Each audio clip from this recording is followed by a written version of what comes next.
The Haram love. This is a story of an unacceptable or forbidden love affair resulting from racist motives between a white Sudanese Arab girl and a black African Zungi boy from South Sudan. It was written in English and translated into Arabic by Dr. A. Ahmed. Copyrights. All rights are reserved.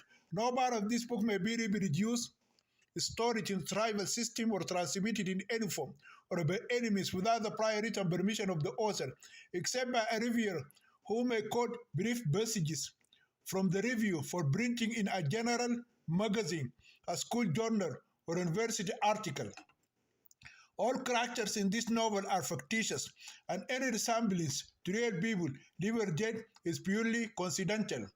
Chapter 31. The final ruling of the Khartoum Criminal Court in the case of Insaf. The criminal court's ruling on the suspected Arab girl Insaf Salah al-Junaid was postponed to be announced a week after the third and final session, but it was postponed indefinitely because the judge and lawyer were subjected to severe attack due to their public and bold challenges to the Minister of Religious Affairs and Endowments. For 3 months, a panel of judges and lawyers fought against the Minister of Religious Affairs and the Sudanese government. The government demanded that the judge and lawyer be replaced and forced into early retirement. They should be convicted of publicly insulting and defying Maulana Said Ali Muhammad Ahmed, Minister of Religious Affairs. The lawyer Sam Khalil must be punished, especially because she exposed her private parts in front of the honorable minister and the public. That is when she took off her Sudanese sari top and exposed the private parts of her thighs, hips, and half of her breast. She caused large numbers of Muslim men and young women to commit adultery, because Islam says that the fairest look is for a woman who's unveiled for you, and the second look is to her private parts against you. Despite all this, the body of judges and lawyers collectively threatened the Muslim Brotherhood government to resign from their positions if the judge and lawyer were convicted, punished, removed, and the trial sessions were repeated. The conflict could have continued forever if a compromise had not been reached. The solution was bargaining, which forced the judge and the lawyer to apologize to the Honorable Minister, Mr. Ali Muhammad Ahmed. Therefore, both apologies must be expressed in writing and received in person. Once His Honor received 2 short letters from the dissenters, the court was given permission to announce its final verdict. The government strictly prohibited any publicity or a public gathering inside the criminal court. The court was held secretly in a small room. Only the judge, jury members, the public prosecutor, and the lawyer, Siam Khalil, were allowed to attend the court.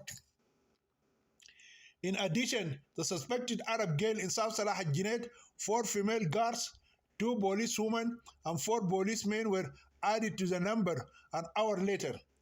They were all armed to the teeth as if they had come to engage in a deadly battle with a ferocious enemy. This last session began at 10:30 p.m. on Sunday, a working day. The lawyer had received a short notice regarding the place and time of the court session. She did not have enough time to ask the African lover, Deng, to come and accompany her to the courtroom. She called him at the university residence and informed him of the secret trial. Deng arrived at the court building 20 minutes after the arrival of the lawyer he appointed to defend his Arab girl friend Insaf. He was refused entry by armed guards. The courtroom is heavily guarded from the outside. Deng stood outside and waited impatiently for his friend's lawyer to come out and inform him of the final court ruling. Inside the courtroom, the suspected girl in South Salah Junaid was handicapped, legs shackled, and surrounded by 4 light female guards. She was wearing once again the scandalous dress that the evil beam Hajjashaza forced her to wear when she kidnapped her from the house of Hajj Abdullah. It was revealing her thighs, hips, half of her breast, and a big ass. The 6 police officers are spread out in different corners of the small room. The judge and 4 jurors sat in chairs behind a long table. The audience section was occupied only by the lawyer Siam Khalil and the public prosecutor. As soon as the suspect Insaf entered the courtroom, the judge himself announced the court's final ruling. The judge said loudly, "In the name of God, the most gracious, the most merciful, and praise and peace be upon the most honorable of all messengers and prophets, our master Muhammad." After hearing the charges against the accused girl in South Salah Junaid, the statements of the court prosecutor, Mr. Saif al-Islam Nasruddin, and the 3 days arguments of the defense lawyer, Ms. Siham Khalil, this court reached the following rulings. 1. Did the Southern boy Deng Majok Nasir commit adultery with the Northern girl in South Salah Junaid and impregnated her illegally? The court rejected the above charge and acquitted the girl accused of this false charge. 2. If the accused Insaf guilty of giving birth to an illegitimate child and killing him, this court did not find the girl suspected guilty of these 2 punishable offenses. 3. If the accused girl Insaf guilty of killing her husband Hattaha on their first wedding night, this court ruled that the death of Hattaha was accidental and not motivated by premeditation. Therefore, the court did not find the suspected girl guilty of killing her Muslim husband Hattaha. 4. If the suspected girl Insaf guilty of stealing the jewelry of the Samir Wad Mazoud family in Port Sudan City, this court did not find the suspected girl guilty of stealing Samir's family jewelry. Is the suspected girl Insaf guilty of killing her roommate Badriya Drob? This court dropped the charge of killing Badriya against the accused Insaf Salah Junaid. 6. Is the suspected girl Insaf guilty of practicing disguised prostitution while living in the apartment with Badriya Drob? This court was unable to find proof or evidence that the suspect Insaf was indulging in disguised prostitution activities while living with her friend, the late teenage girl Badriya Drob. 7. Is the accused Insaf guilty of stealing the church savings while she was at the home of Pastor Girgis Hanna? This court dropped the safe charge against the accused Insaf Salah Junaid due to lack of evidence. 8. Is the accused Insaf guilty of exposing her naked body in front of the Saudi man Sheikh Abdu? Based on the nude photos provided by the police authority, this court convicted the suspected girl of exposing her private parts in front of a Saudi man who is not her husband. This court also concluded through her naked photos that the suspected girl Insaf had sex with the Saudi man Sheikh Abdu because the legal text says the evidence goes to whoever is alleged, and here the evidence is available because she removed all her clothes and stood bare naked, and the pictures prove that. During her illegal seclusion with the strange man, the suspected girl is therefore guilty of practicing prostitution. 9. Is the accused Insaf guilty of killing the woman Bimb Sheza Hassan, known as Hajj Sheza? This court does not believe that the lawyer Siham Khalil's defense is sufficient to justify the defendant Insaf's claim that she killed Hajj Sheza in defense of her honor against forced sex or a forced prostitution. The following reasons made the members of this court reject such a false claim to justify murder. Suspected girl deliberately wore an immoral dress that revealed her private parts, intending to seduce her viewers, especially the rich old man Sheikh Abdu. The suspected teenage girl of her own free will accompanied Hajj Sheza from Hajj Abdullah's house to her palace. The accused then exposed her entire sexy, naked body to the wealthy old Saudi man, Sheikh Abdu. Therefore, she deliberately seduced him sexually and committed adultery with him to earn illicit money through prostitution. The Saudi man Sheikh Abdu paid a large sum of money to the woman Bim Hajjashaza and the suspected prostitute Insaf. The police found the check inside the bucket of the murdered woman, which bore his and her names. This was the price for the illegal sexual nudity and adultery he committed with the suspected girl Insaf.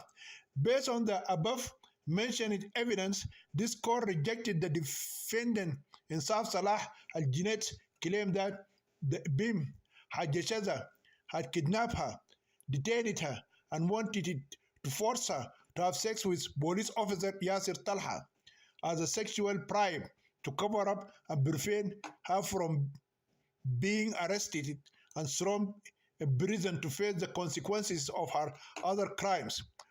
Moreover, this court rejects the accusation that police officer Yasir Talha phoned Hajjashaza and convinced her to detain the suspected girl in her home until he came and blackmailed her into having sex with him.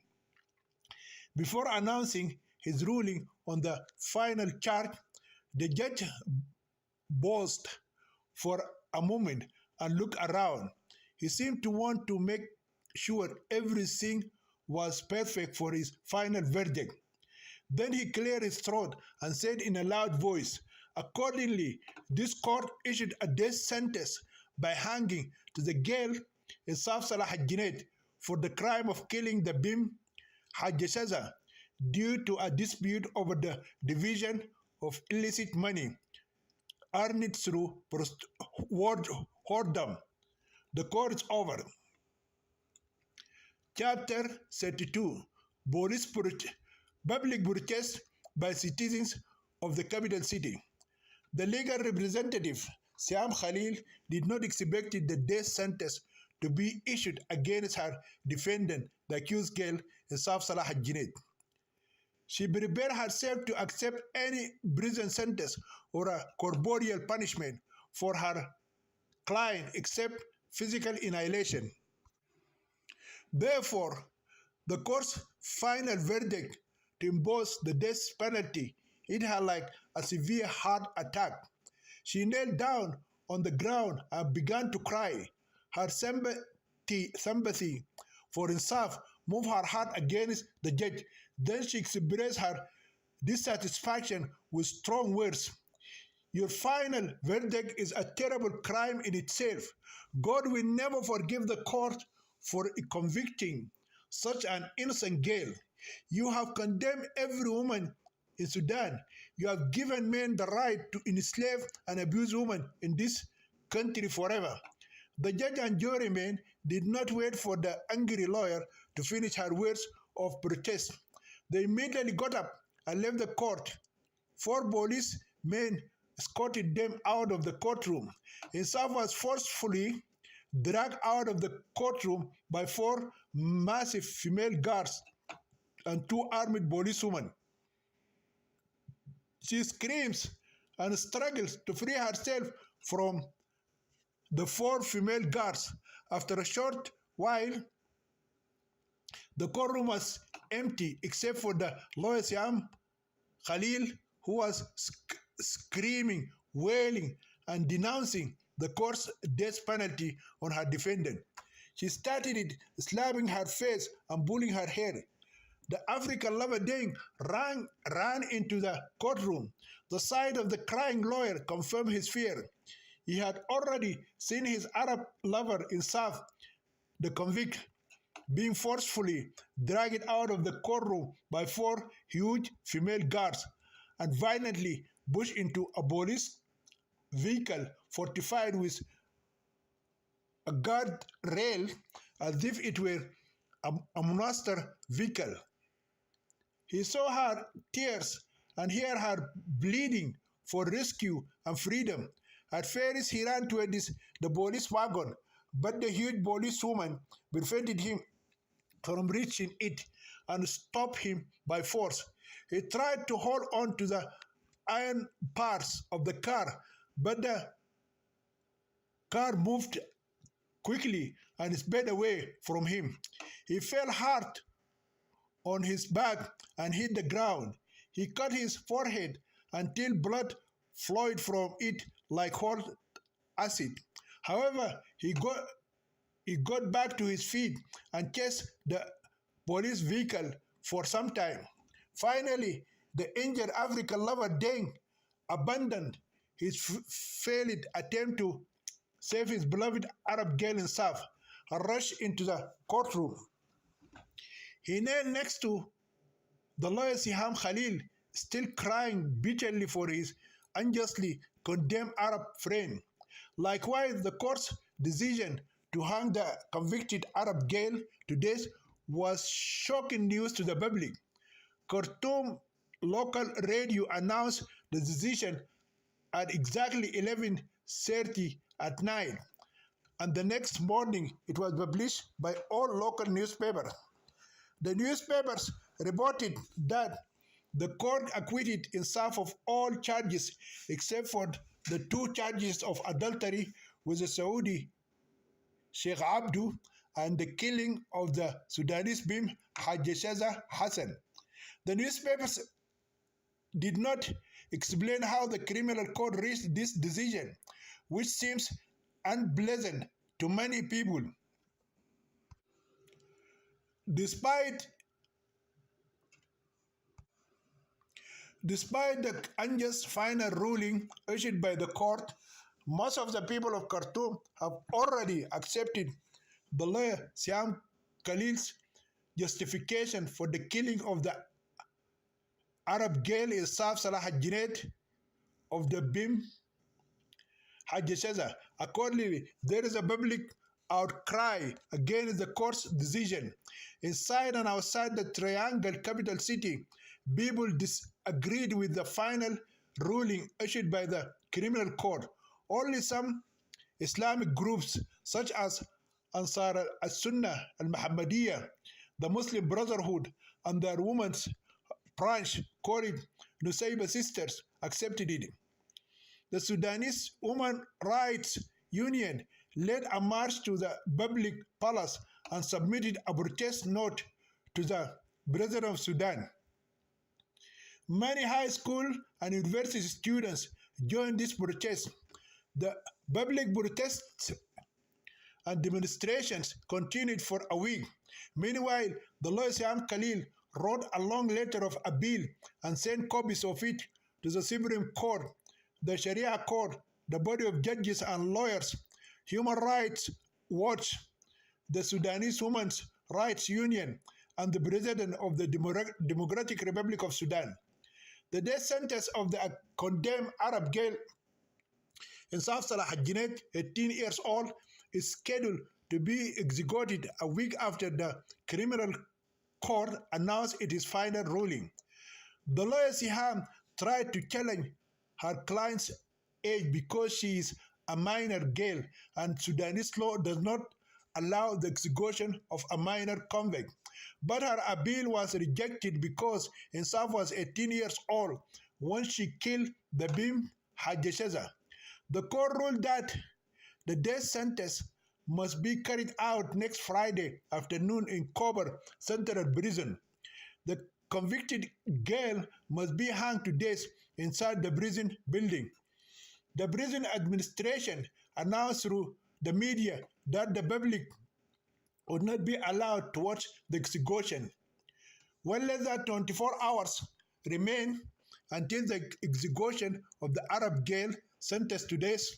It, it happened that on Thursday afternoon, the Sudanese Women's Rights Union delivered its memorandum to the Sudanese president, who took power through a military coup on June 30, 1989. On the morning of that same day, a large crowd of members of the Women's Rights Union, human rights activists, male and female university students, and male and female school students, employees, and workers gathered in the palace public garden. They surrounded Mr. President's office from morning until afternoon. At 4:30 p.m., His Excellency, the President, left his office and personally received the protest note. He immediately got into his car and headed to his residence at the military headquarters within the general command of the Sudanese army. As soon as the President left the presidential palace under heavy guard, the police, rapid support forces, and armed soldiers dispersed the gathering using tear gas and long police batons. They even used live bullets and shot some demonstrators to death in the palace courtyards. These dead protesters were considered by the people as martyrs of freedom and the struggle for justice. At 10:30 p.m. the same night, radio and television programs were interrupted to broadcast Mr. President's message live. For an hour, all radio stations and television channels broadcast national anthems and military marshals. They also played recitation of verses and surahs of the Holy Quran with the voice of the famous Al-Azhari reciter Omar Ahmed. At exactly 11 o'clock at night, His Highness the President appeared in front of the cameras and addressed the public regarding the case of conviction for the death of the 18-year-old Arab girl in South Salah al-Junaid. Mr. President reads his brief message. Mr. President reads his brief speech to the Sudanese nation from a white paper placed in front of him. In the name of God, the most gracious, the most merciful, in the name of the noble messenger, who is the seal of all prophets and messengers of Allah, our master and Prophet Muhammad, peace be upon him. Today, in my office, many women, male and female students, employees, and workers gathered inside the garden of the Republican Palace and submitted a request for pardon regarding a young Sudanese woman who was convicted by the criminal court of premeditated murder. I admit that due to my busy schedule, I did not hear about this young Arab woman accused until today. When I read the text of the petition for her clemency, I asked my secretary to request a transcript of the trial of the woman in question. At approximately 6 p.m., I received a big dossier of a transcript of the trial and final court decision sentencing her to death. I searched the files carefully and with great precision. I read the list of charges brought against her by the Khartoum, Port Sudan, and Gadari police authorities, and the public prosecutors' request to convict her, and the defense of her lawyer Siam Khalil. I did not find the triangle criminal court's decision to be biased or unfair in any way. But after reviewing the merits of the defense presented by her lawyer during 3 consecutive sessions, I found that the accused girl should be blamed in some cases and we should beat her in others. Based on this, I decided to grant the girl sentence to death by hanging, a presidential pardon, in the hope that she would improve her situation and change her behavior. I take this opportunity and ask all our Muslim women and girls to follow the teaching of our tolerant and beautiful Islamic religion. I discovered that the problem of this young convict began when she disobeyed her parents and fell in love with a man before marriage. So I ask all our Muslim women and even our Christian biblical sisters to obey their parents, their husbands, and their religions. I repeat once again, I grant the Sudanese girl who was handed a death sentence by hanging Insaf Salah Junaid a full presidential pardon. Therefore, she must be released tomorrow morning from the women's prison in Khartoum and go to her family, free girl. But I say to her and other sinners, as our noble messenger said to the infidels of Mecca when he released them, go, you are free, but if you return to your crimes, we will return to you with retaliation. At the end, I ask God Almighty and our noble prophet to bless our great Sudanese nation. He protects our free women from the machinations of evil,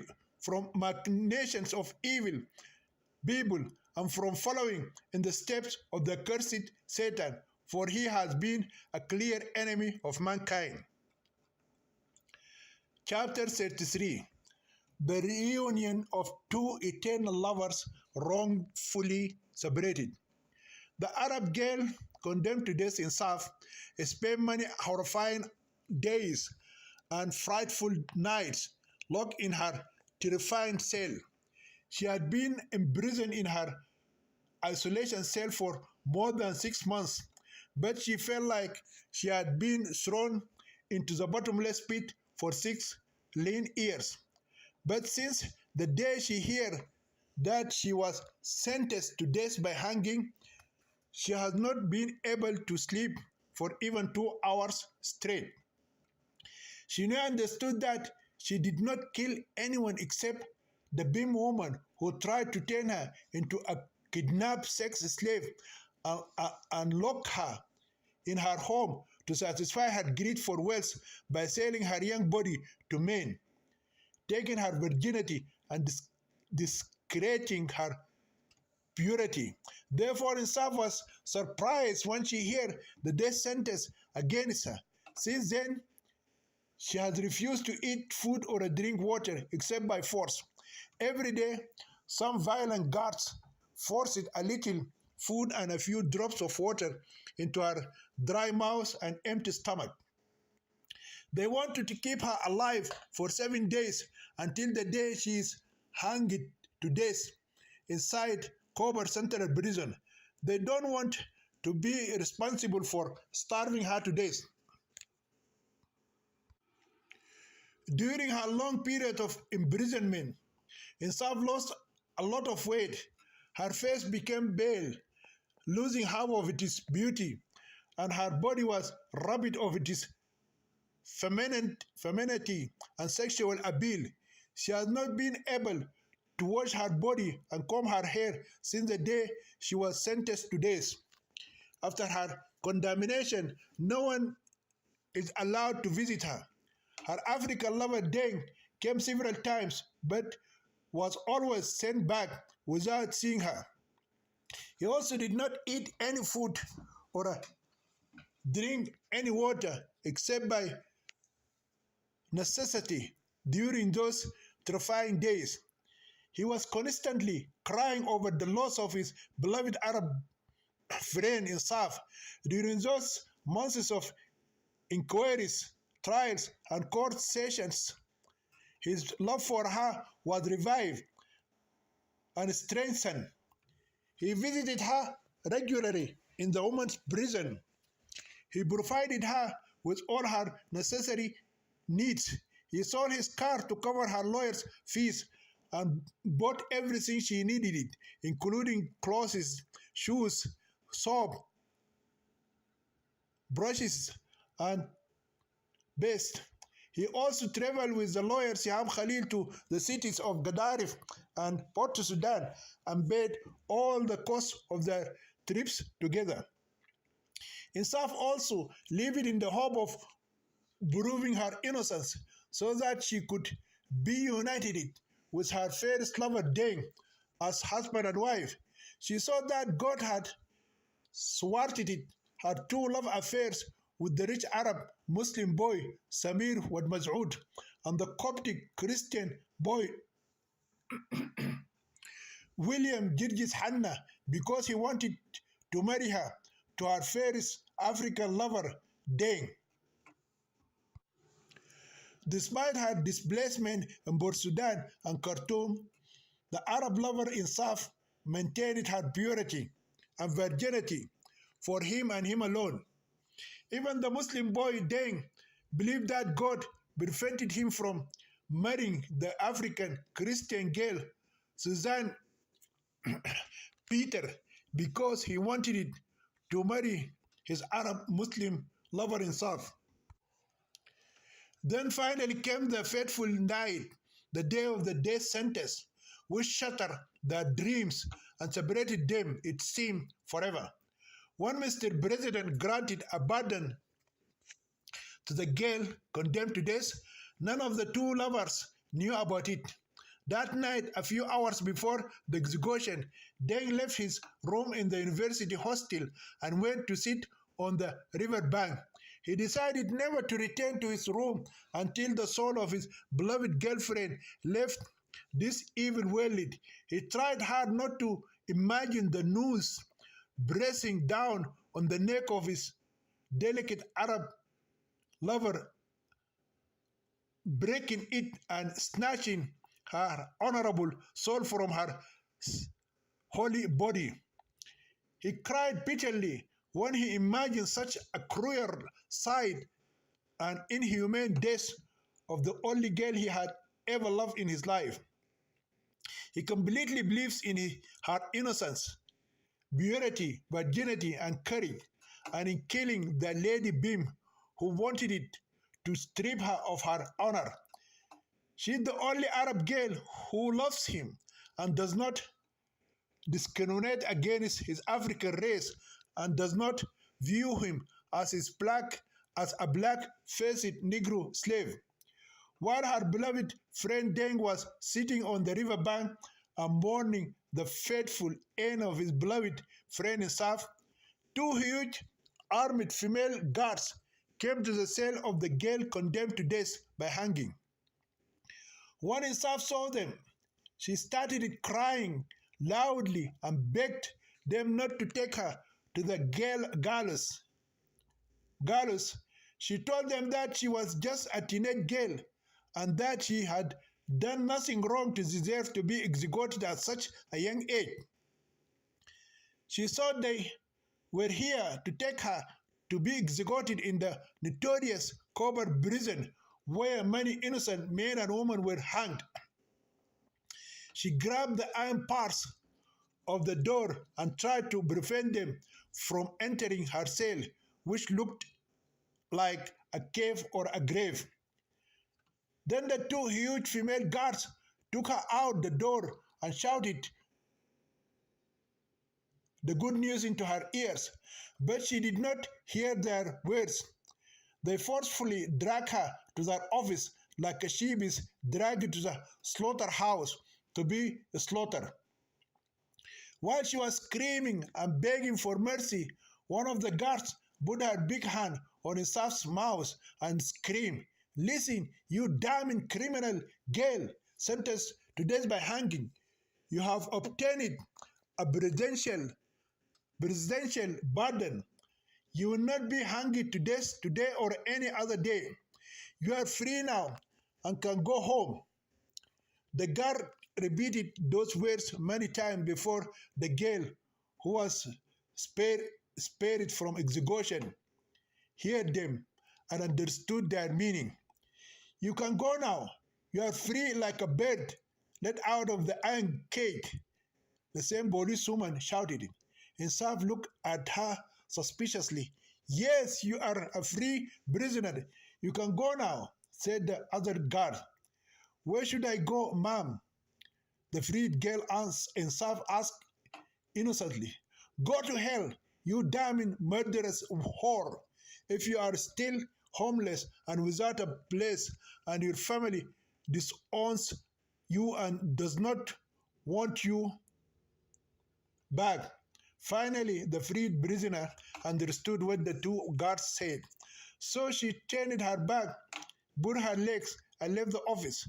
Isaf walked aimlessly inside the prison building. She could not believe that she was free, like a bird in the sky.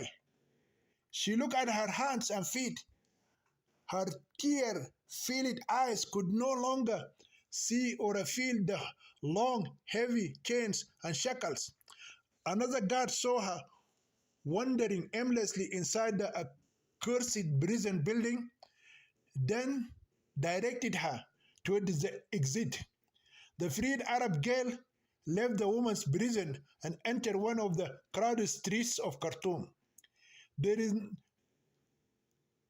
no lover or enemy there waiting to receive her or kill her, or anyone close to her Arab family who recognized her.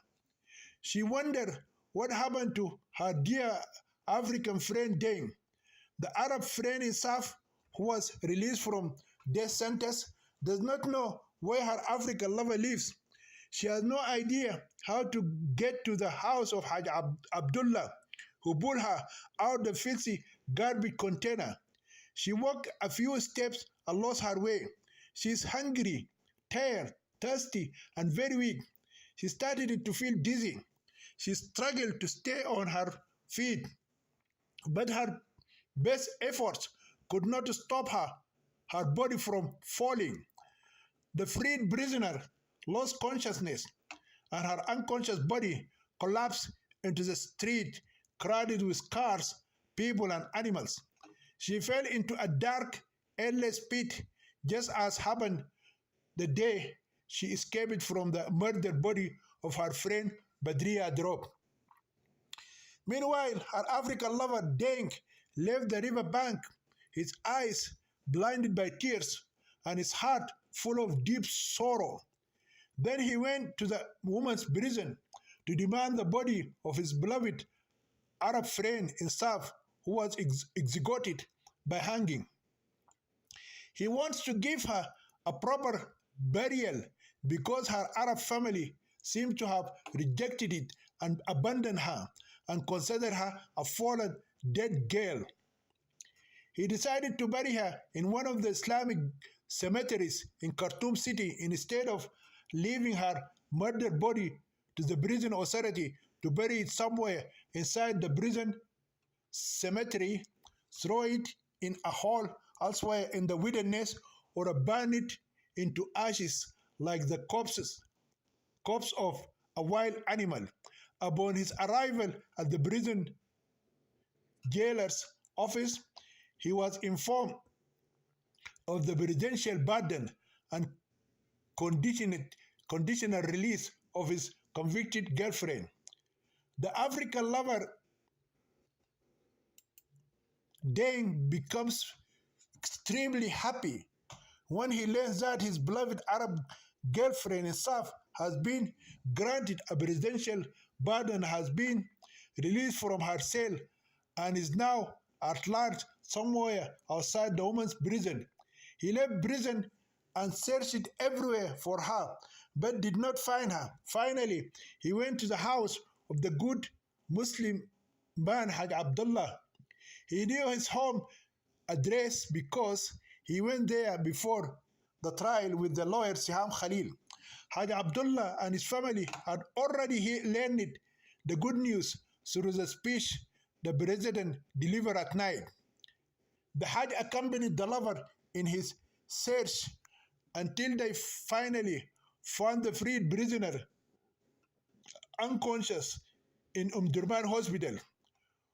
What happened to her unconscious body was the same thing that happened to her on the day she escaped from the body of Badriya, who was killed in an horrid killing by her brother. But the difference this time was that some people called the police and she was transported in an ambulance to the emergency department. When the Arab lover Insaf opened her eyes that evening, the first person she saw was her African lover Deng. It is difficult to describe their second meeting and reunion outside the prison in human terms. It is a reunion of two souls and two bodies brought together by a strong, sincere, and true love that cannot be described in words. She also saw Haj Abdullah and his family surrounding her bed in the hospital where she was once admitted and stayed without a visitor. Everyone shed tears of joy, sadness, and mixed emotions that everyone embraced her for a long time and cried with her. On the same day, Insaf was discharged from Durban General Hospital, which is the dirtiest and worst hospital in the world. When she entered Haj Abdullah's house, she jumped over a slaughtered sheep that the honorable family had given her as offering, thanking God for saving her from the gallows. The Arab family, which was reunited with the African boy Deng, celebrated the divine mercy on the honorable and chaste Arab girl Insaf. They ate food, drank juices, and talked until late into the night. When the next day's sun rose over the house, the two eternal lovers, the African boy and the Arab girl, became officially engaged to each other. 2 weeks later, the good Muslim man, Haj Abdullah, accompanied the African friend Deng Majok Nasir to the mosque and performed his permissible Islamic halal marriage to his Arab friend Insaf Salah al-Junaid in accordance with the Quran and the Sunnah of the Prophet Muhammad. Chapter 34. The sad honeymoon of the Arab bride and the African groom.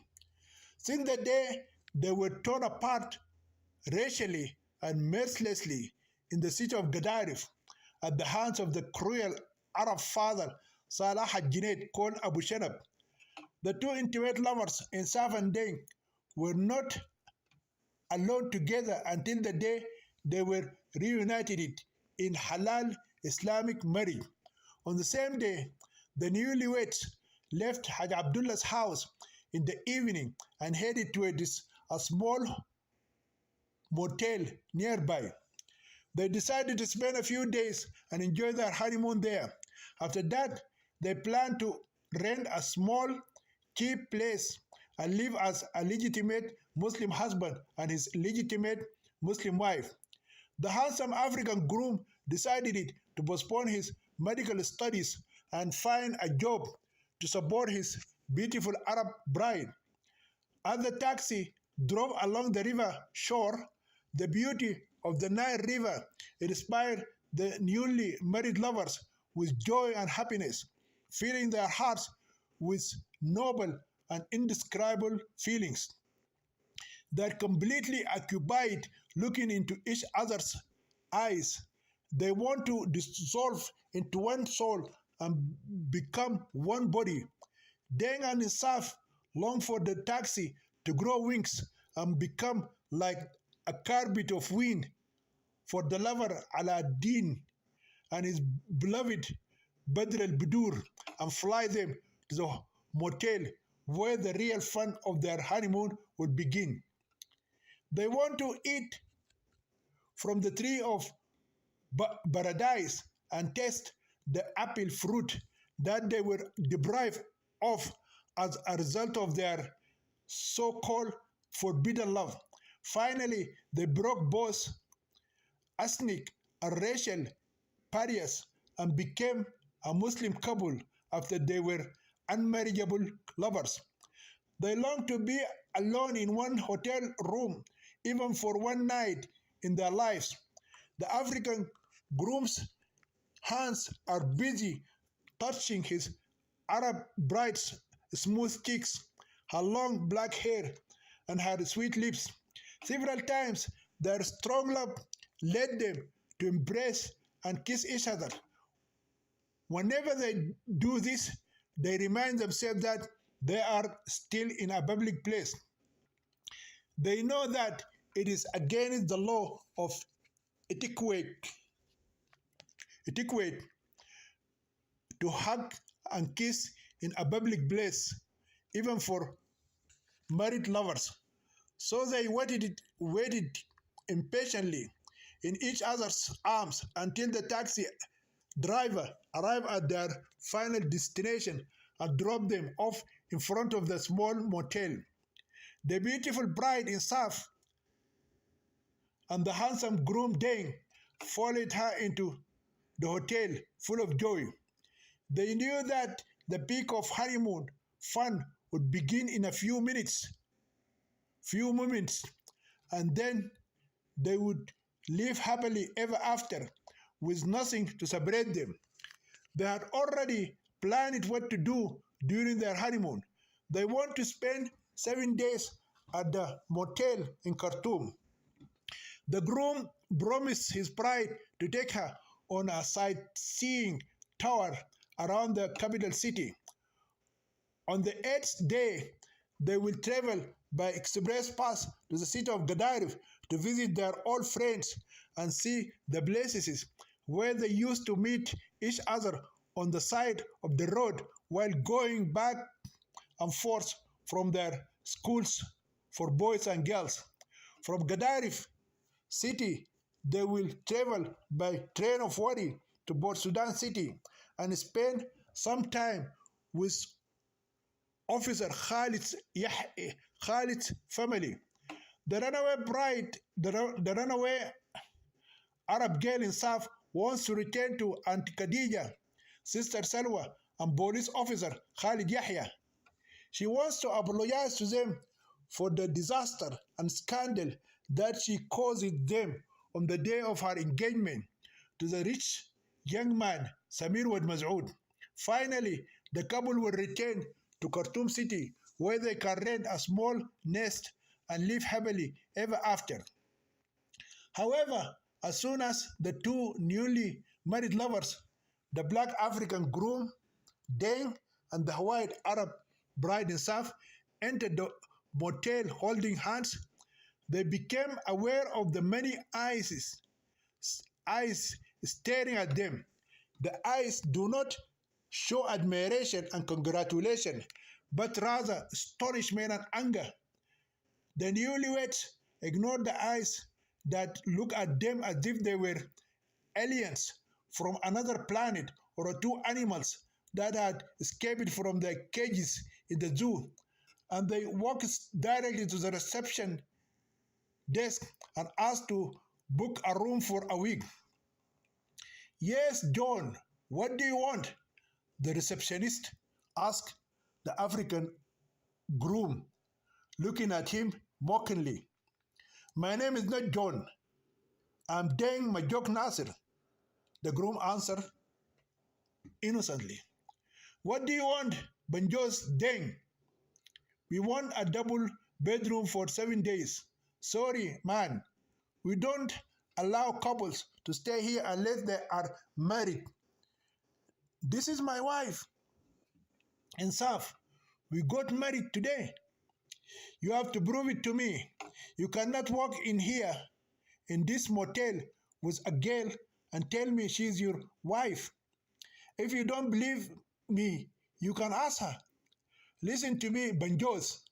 I will not book you a room unless you show me your marriage certificate. First of all, my name is not Banjos, nor I am a little boy, so you should talk to me with that name, which in the Denka language means child. I already told you that my name is Deng Majok Nasir. I don't care if your name is James, Khamis, Juma, Kuku, or Atia. If you cannot produce your marriage certificate, get the hell out of here before I call the security guards and kick you out in an undignified manner. I want you to show me any couple who book here and show their marriage certificate before you welcome them as guests at this motel.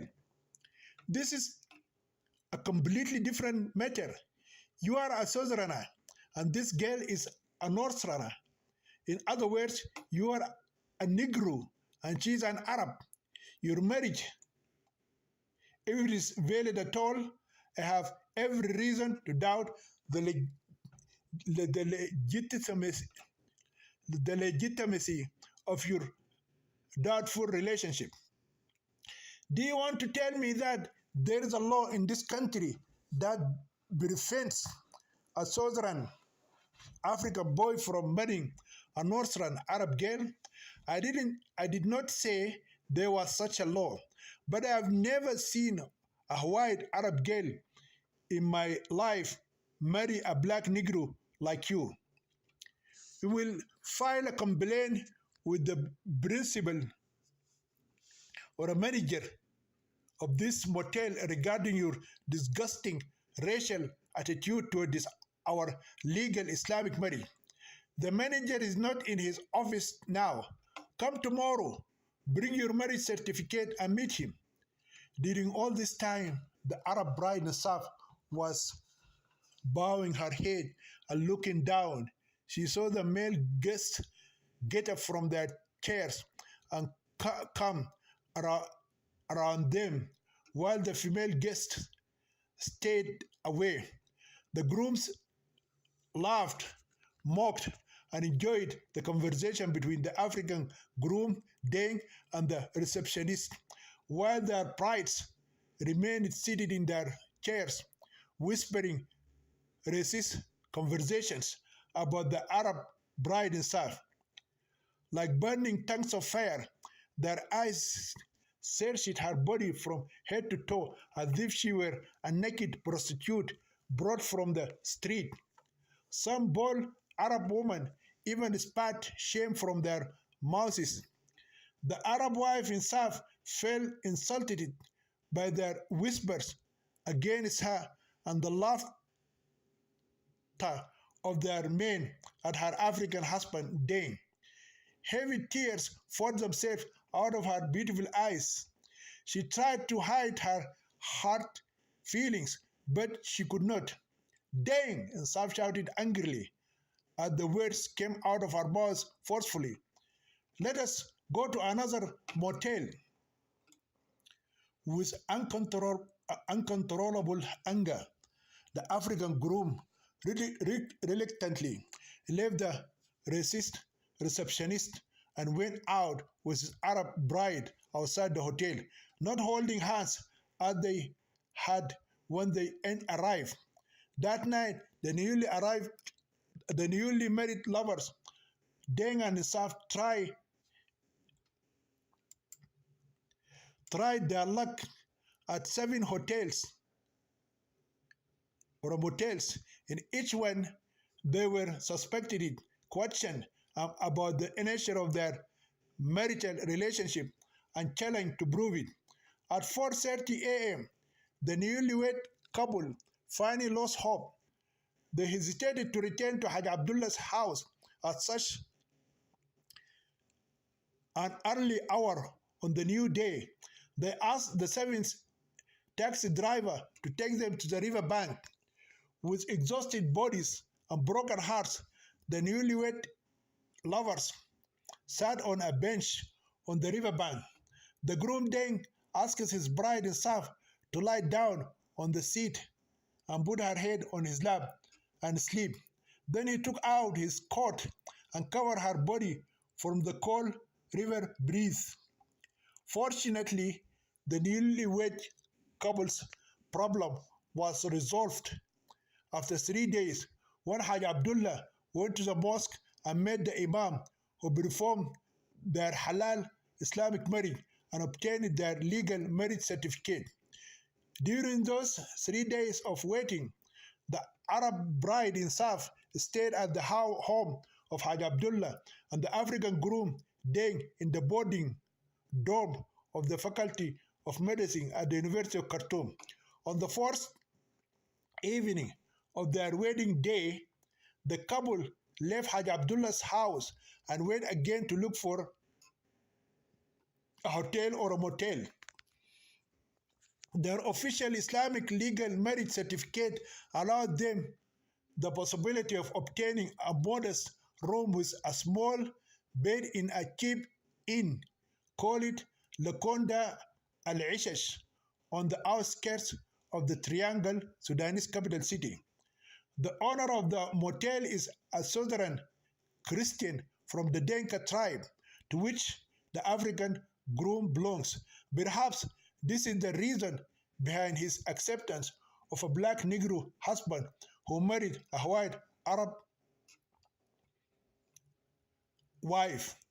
Although the African innkeeper or a Negro owner allowed them to check in, they felt the strong prejudice of his Arab employees against their marital union, which was rare in the north of the country. Instead of whispering and expressing their love for each other, the couple spent long hours discussing the serious racial problem facing them. They tried hard to find a solution to it. They asked each other how they could walk in the streets while the racist Arabs of the north stared at them. How can they convince anyone who doubts the credibility of their marital relationship? They cannot carry their Islamic marriage certificate and show it to anyone who questions the nature of their marital union. They know without their legal marriage certificate, they will be harassed and ridiculed by everyone. The next morning, the newly married lovers had breakfast at the Lakonda Al-Ishash motel and left.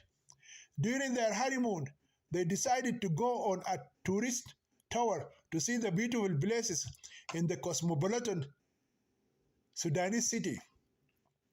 To save money, they decided to use local transportation. The ferry bus they took was very crowded. They had to force their way in. The racist eyes made them like the rays of the hot summer sun. The woman's racist whispers of the nature of their union entered their ears like hot acid. The lovers stood inside the bus and held the support bars.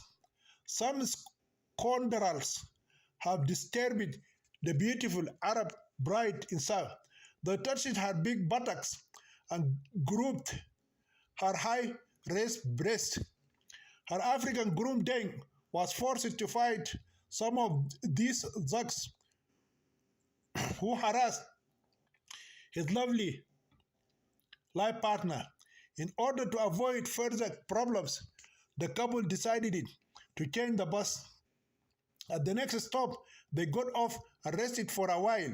After their rest time had passed, they boarded another bus, which was less crowded. Unfortunately, the only seats available for them were in front of two drunks sitting behind them. The two drunk men were singing an obscene song when the two lovers in Saf and Deng took the front seats. As soon as their eyes saw the newly married couple, their song stopped and instead they engaged in a heated argument. "What is this?" one of the two drunk Arab men asked. "A white circumcised Arab girl with a black uncircumcised Negro slave?" The other drunkard replied, "Yes, sir." And they were holding hands together as if they were the slave Anter and the Arab girl Abla. Most likely she's a slutty northern Arab whore that a black southern slave picked up from the street. "You are stupid, contemptible, worthless pastor," then shouted at the drunkard Arab perpetrator and got up and challenged him into a fight.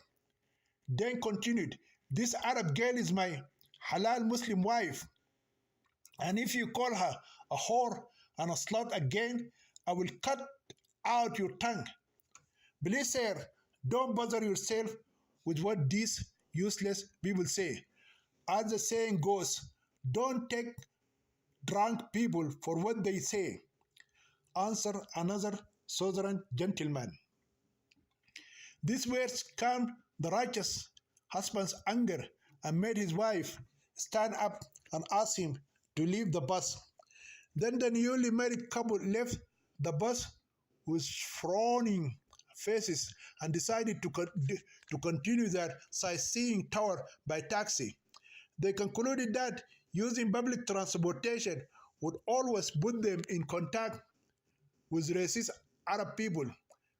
They took a taxi and traveled to the Chinese Friendship Cinema Hall. They had bought their tickets for the first showing of the day, a popular Hindi film called it Kalia. Kalia in the Hindi language means a black person, and the hero of the famous Indian movie was Amitabh Bachchan. Then the couple went to the cafeteria to have soft drinks. Even inside the cafeteria, Sudanese Arab people were teasing them and making fun of their seemingly suspicious relationship.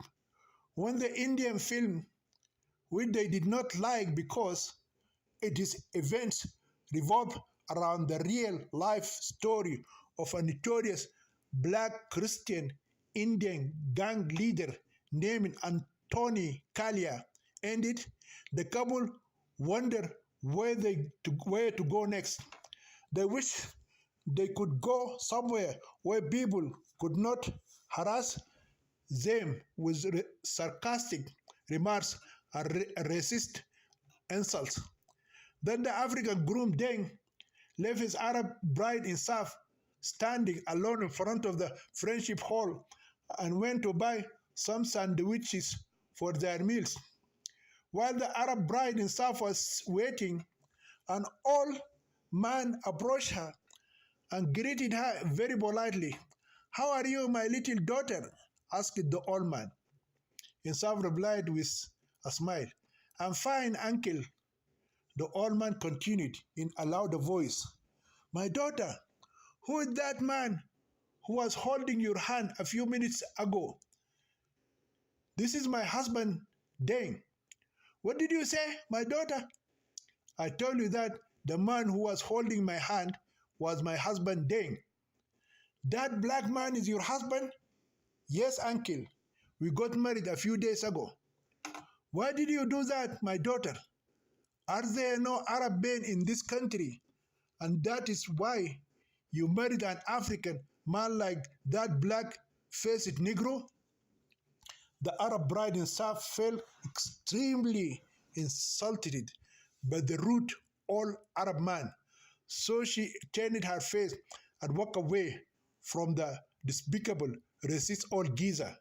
However, the old man stood up and continued to stare evenly until he saw Deng joining her. When he saw the black African and the white Arab couple holding hands, he slammed his hands together and rebuked Satan and spat on the earth. After seeing the angry face of his Arab bride, the African groom asked, "What happened to you, my dear?" "Nothing, dear. Let us go back to the motel. I don't want to go sightseeing anymore. Every man and every woman in this city is disgustingly racist." Chapter 35. The Arab girl in South was summoned for a fourth session in court. After their short, sad honeymoon, the two lovers, Deng and Isaf, dropped the idea of traveling together to the cities of Gadarif and Port Sudan as a result of the hateful, racist attitude they faced in their country's capital city, and they expected to go through even worse racist harassment and abuse in eastern Sudan. The newlywed lovers then rented a small, simple hut in a slum area inhabited mainly by poor African Sudanese from South Sudan, the Nuba Mountains, and the Darfur region. Most of them are so-called Jangu slaves. The medical student Deng found part-time evening work and continued his studies at the University of Khartoum during the day. It was his Arab wife who insisted on him to continue his studies in medicine. Insaf preferred to be a housewife. Every Thursday evening, Deng takes his beautiful wife Insaf to swim and practice basketball. Insaf is enjoying her new sport and showing good progress. When she was living with her Arab family in the city of Gadarif, she was not allowed to practice any kind of a sport or a play because a Muslima girl is considered an Awra woman, and therefore it is not permissible for her to expose her body and play or swim semi-naked like a boy. Therefore, after her marriage to her African friend Deng, Insaf felt like a bird that had been freed from its iron prison cage. When they finished their sports time in swimming and basketball training, the two lovers will either go to a restaurant in the evening to have dinner or watch a movie at night in one of the cinema halls. They decided to ignore the racist Arabs and enjoy their married life. By then, they had become accustomed to the racial attitudes of the so-called superior race of Sudanese Arabs. Days passed beautifully and wonderfully for the two intimate lovers. One day, Insaf felt dizzy and vomited while exercising. Deng immediately took her to the hospital. The medical examination showed that she was pregnant. This news brought a lot of joy to the happy couple. From that day on, Deng took greater responsibility for household chores. He encouraged his wife to rest and not do any work. Insaf teased her husband by saying that she wished the baby would be born in 2 years so that he would always treat her like a queen. Deng never returned from college or work without bringing fruits or sweets for his pregnant beloved wife, such as apples, pineapples, mangoes, oranges, and baklava sweet, which is called pasta in Sudan. Therefore, the beautiful wife Insaf protested that her loving husband Deng was overfeeding her. In a short time and short period, she gained a lot of weight and regained her beauty and charm.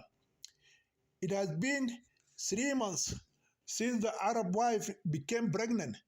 During those months, Deng and Isab became deeply attached to each other, and their love was renewed.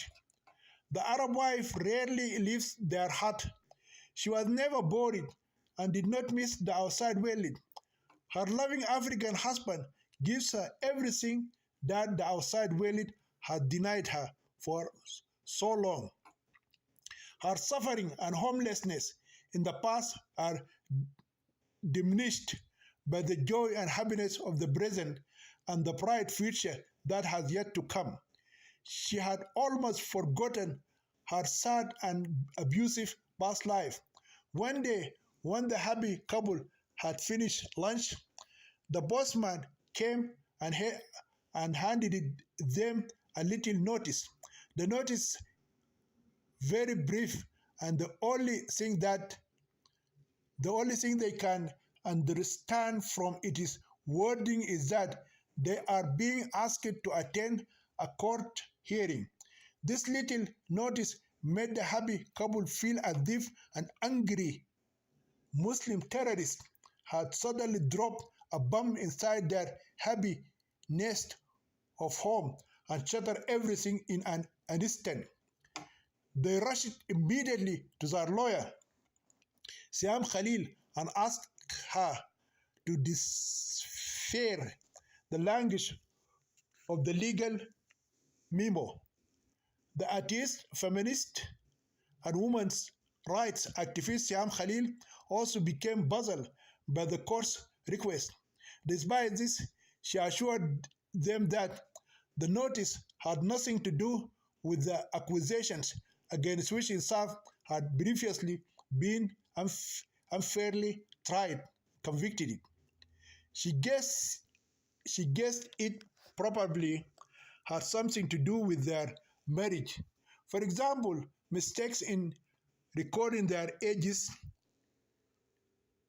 not having enough witnesses to their marriage, wrong addresses, incorrect spelling of their names, and similar other trivial legal problems. In this case, just a 10-minute visit to the marriage registrar office can solve the problem. Due to Deng's busy schedule, their lawyer advised the newly wed lovers to wait for the appointed day to go to court together. The explanation and encouragement of the atheist lawyer, Siam Khalil, made the two lovers relax and wait for the upcoming trial day. Since the court hearing was scheduled for a week later, the couple ignored the matter and resumed their daily lives. On the day scheduled for the legal hearing, Deng and Insaf hired a taxi and went to court. Upon their arrival, they were informed that the relevant legal matter they were invited to attend would be dealt with in the Sharia court and not in the criminal court. Accordingly, the couple took another taxi and headed to the Sharia court. The Sharia court holds its sessions in a small room. When Insaf and Deng entered the courtroom, they found a few people. They didn't bother to look at their faces and see if any of them were familiar or not, friend or foe. They occupied the two front seats and waited impatiently for the judge and jurymen to appear. They waited for an hour before they saw three old men entering the small room that looked like a kindergarten tiny room. Each of the three elderly people supports his body with a long stick to prevent himself from falling forward and breaking his skull. The three are wearing white pajamas, called jalabias, large turbans, homemade leather shoes called marakib, and eyeglasses. Their watches hang on the chains inside their left breast pockets. As they crawled inside the classroom like ancient turtles, their mouths engaged in various activities. One of them sneezes, another coughs, and the third burps. Their hands are constantly moving from bucket to mouth and vice versa. Whenever their hands go into their right pockets, they came out with white napkins the size of bath towels. Then they stop, wipe their faces, and take another step forward. They do this uniformly as if they were military soldiers trained for such work in a military parade. It took the three all religious judges 15 minutes to crawl from the door to their chairs. As soon as the three all men reached their seats, a man came forward and introduced them to the audience. The court welcomes Maulana Yasin Wad Al Hussein, judge of the Sharia court, and his two assistants, Maulana Sharafuddin Wad Mamun and Maulana Al Amin Wad Al Basir. The audience stood, looked at the three old faces, and then sat down. Then the same presenter announced the purpose of the gathering. This court of Allah and His Prophet welcomes Maulana Yasin Wad Al Hussein, the main judge of the Sharia court, and his two assistants, Maulana Sharafuddin Wad Mamun and Maulana Al Amin Wad Al Basir. The audience stood, looked at the three old faces, and then sat down. Then the same presenter announced the purpose of the gathering. "Oh, just judge, Maulana Yasin and your two assistants, Maulana Sharafuddin and Maulana Al-Amin. Today, you have 5 trials to conduct and to impose upon them the judgment of God Almighty and His infallible messenger, the Prophet Muhammad. May God bless him and grant him peace." The chief judge, Maulana Yasin, shouted, "Bring the trial number 1. Fatna, the daughter of Jair Nabi, or the Prophet's neighbor, presents to you her complaint against Asha Sitt al-Banat, or the mistress of the daughters. The citizen Fatna accuses her neighbor Asha of stealing one of her chickens. When Insaf and Deng heard the first case, they saw that they either came to the wrong court or came to a mental institution, and these men and women are crazy and out of their minds, so they say and do ridiculous things. 2 old women came out who looked like witches.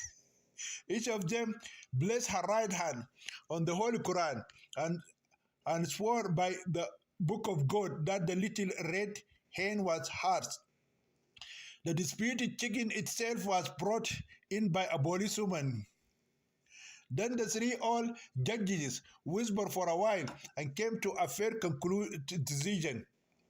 Maulana Sharafuddin said, "This little red chicken has become the property of the court of God and His messenger." The audience clapped their hands for the fair justice of the Sharia court. Some of them shouted it, "Allahu Akbar," and others said, "The truth has come and crushed falsehood." Indeed, falsehood was crushed. The 2 defiant, hug old women protested but were silenced by threats of flogging and long imprisonment. They were told that if they did not go out, they would be arrested, flogged mercilessly on their buttocks and backs, and then thrown behind bars indefinitely. Maulana Al-Amin said, "Bring case number 2. Kantushaya bin Kuku filed a lawsuit against her neighbor, Hafsa bint al-Ajab, because of her gossip against her, which she said to Sarah bint the Walbed." 3 old women came out, and one of them was asked to touch the book of God with her right hand and swear that the accusation was not true. The woman in question extended her right hand, hit the Holy Quran angrily, and denied the accusation. Case number 2 was dismissed, said the main judge. Maulana Sharafuddin shouted it, "Bring the trial number 3.